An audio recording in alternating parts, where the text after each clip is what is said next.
Hey kids, wanted to take a second and try to show you a different way of visualizing the scaled relationship of the Earth and the Moon.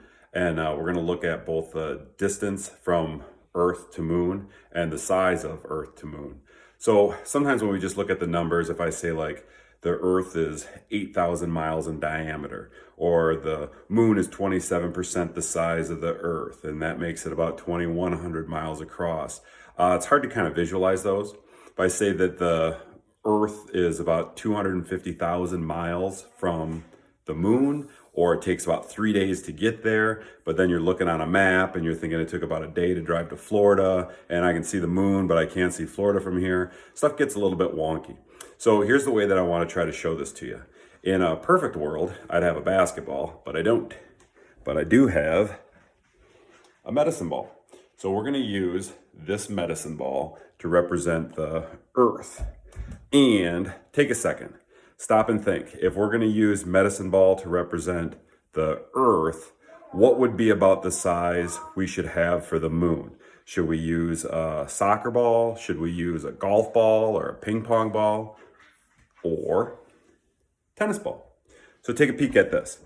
If that is my Earth, that is my moon, you can kind of get a feel for this. Those are pretty good scales in size. Now we want to think about distances. So where do you suppose the moon should be if we scale the distance to these two sizes?